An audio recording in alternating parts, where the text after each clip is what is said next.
안녕하십니까. 반갑습니다. 주식 참견 시점의 주참씨입니다. 자, 연초 들어서 두산 로보틱스가 최바닥권 영역에서 강력한 우상향의 변동성을 보이면서 연초 들어서 주가의 거래량도 증가가 되어지면서 1월 2일 첫 개장일 날 급등을 보여주고 난 다음에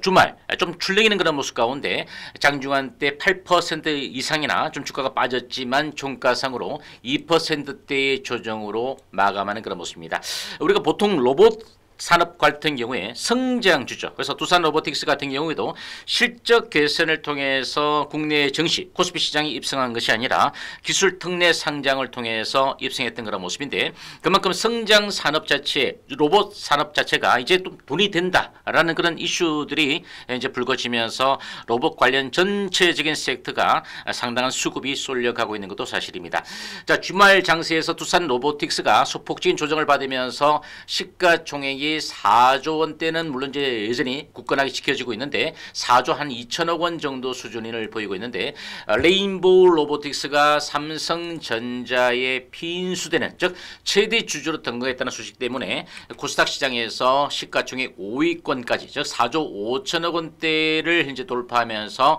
시총을 두산 로보틱스를 앞지르는 그런 모습입니다. 그만큼 강력하게 로봇 관련주의 대장주라고 할 수 있는 로보틱스와 두산 로보틱스의 주가 자체가 변동성을 이끌어가고 있다라고 보시면 되겠습니다. 자, 지난 7월 달이죠. 두산그룹의 리벨링싱과 관련된 부분에 대해서 결국 두산 밥켓 알짜 자회사를 좀 품게 되는 그런 부분들, 즉 리벨링싱과 관련된 부분에서 상당히 좀 수혜가 오히려 두산 로보틱스는 가장 강력한 수혜가 될 수 있다 이렇게 봤는데,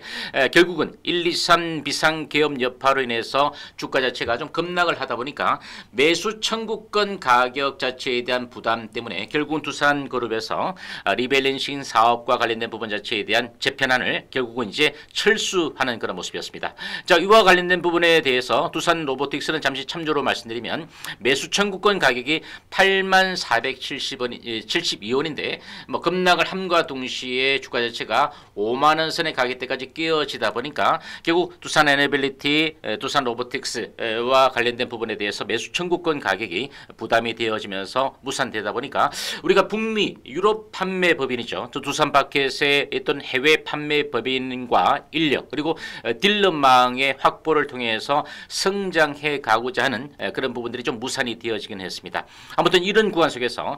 삼성전자발 레인보우 로보틱스의 최대 주주로 등극하면서 인공지능과 소프트웨어 기술을 좀 접목해 감과 동시에 국내 굴지의 기업들이죠. 현대차도 마찬가지고 LG, 포스코, 한화, 그리고 또 해외 유수 기업 가운데 엔비디아나 테슬라와 관련된 이런 기업들도 결국 휴머노이드죠. 차세대 AI 휴머노이드, 한마디로 인간의 신체 형태를 닮은 로봇이죠. 이 휴머노이드의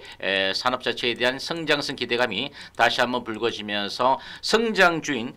두산 로보틱스 주가에 대해서도 바닥권 영역에서 반등폭을 좀 강하게 주고 있다라고 여러분들 좀 이해를 해보시면 되겠습니다. 그래서 두산 로보틱스가 전 사업 재편안과 관련된 부분 자체에 대한 철회 이전 정도의 가격대 정도 수준까지 다시 한번 회복력을 보여주는 그런 모습인데, 뭐 기술적으로 놓고 봤을 때는 이제 7만 원 정도부터 조금 강하면 뭐 7만 한 3천 원 이런 정도 구간까지는 좀 저항이 좀 강한 그런 모습이라서 기본적으로 7만 원 선 회복 여부 자체가 좀 중요하지 않을까 이렇게 보여지고, 주봉 차트상으로 놓고 봤을 때도 7만 원을 좀 뛰어넘는다 하더라도 7만 5천 원 선에 강력한 저항이 있는 것도 사실이고, 월봉을 놓고 보면 이제 6만 8천 원 정도를 좀 뛰어넘게 되면 충분히 7만 원 선을 다시 한번 터치해 가지 않을까 이렇게 보여지는데, 단기적으로는 이제 미래 성장과 관련된 부분 자체가 단기적으로 반짝 로봇 관련 테마주와 더불어서 좀 효과를 발휘하는 그런 모습인데, 한번 단기간에 좀 급등을 했다가 다시 한번 좀 차익성 물량들이 좀 출회가 되어지면서 좀 접었다가 갈 수 있는 그런 가능성이 있어 보이니까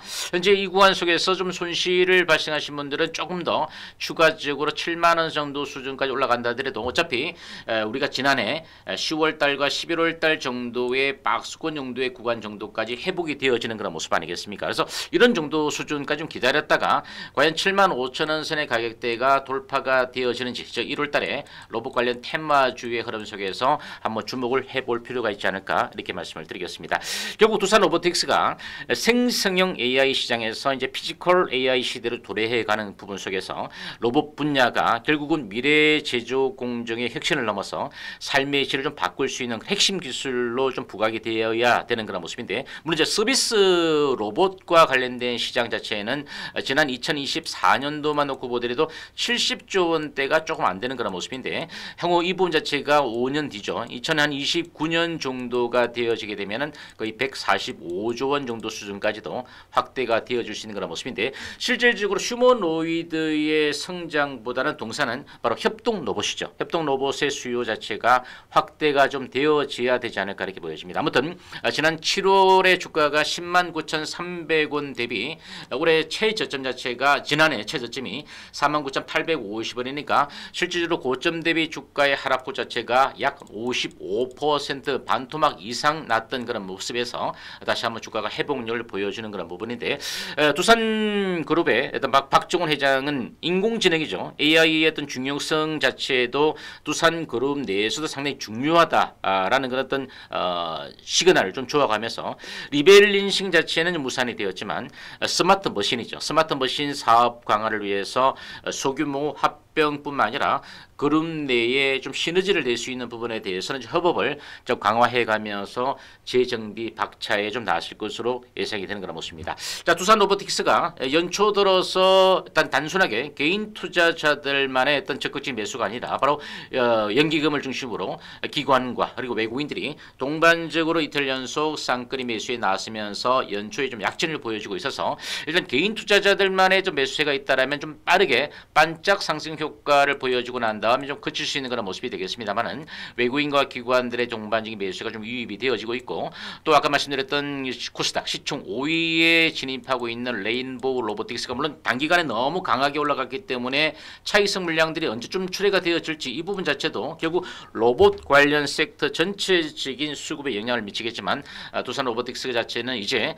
자체적인 그죠 협동 로봇과 관련된 부분을 위시해서 기술력과 함께 얼마만큼 올해 지난해도 이제 실적 자체가 좀 적자를 좀 지속했던 그런 모습이라서 올해는 실적적인 부분 자체도 중요하겠지만 매출액의 볼륨 자체를 높여가는 것도 상당히 좀 중요하지 않을까라고 보여집니다. 아무튼 단기적으로 휴머노이드 관련된 로봇 관련 테마주의 흐름 속에서 두산 로보틱스가 다시 한번 회복률을 보여주고 있는 구간인데, 이번 구간 속에서 75,000원 선은 상단 부분에 상당히 강력한 그런 저항 자체, 즉 돌파가 되어지고 난 다음에 안착 여부를 좀 체크를 해보셔야 될 것 같고, 일단 7만원 선이 넘어가게 되면 7만원 정도 수준에서 하방 경직성의 라인을 좀 설정을 해주고 난 다음에 우상향을 좀 단기적으로 좀 우리가 노려볼 수 있는 그죠 이익을 실현하고 난 다음에 다시 한번 이 구간에서는 눌림목을 기다려 보셔야 되는 그런 모습이고, 스윙적인 관점에서는 반짝 상승 효과를 보여주고 난 다음에 적정하게 좀 단기적인 조정을 거치면서 수렴해가는 그런 과정 자체가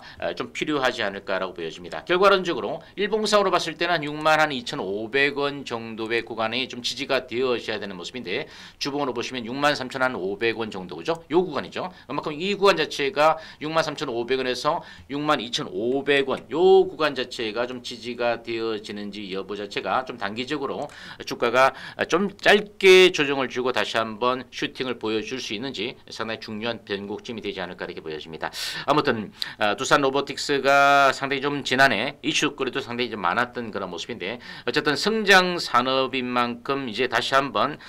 로봇 관련 테마주들이 좀 이슈가 올해는 좀 최대의 좀 화두가 될 수 있다. 그만큼 먹을거리가 있다 보니까 국내외 굴지의 기업들이 좀 뛰어들고 있는 그런 모습이라서 이런 부분들이 지속적으로 올해 2025년도에는 두산 로보틱스의 수급에 좀 모멘텀이 되어질 수 있는 긍정 영향 자체를 한번 좀 기대를 해 보셔도 좋지 않겠는가까지 말씀드리면서 영상 좀 마감을 하도록 하겠습니다. 편안한 주말 그리고 휴일 잘 보내시고 또 새로운 영상을 통해서 다시금 찾아뵙도록 하겠습니다. 감사합니다.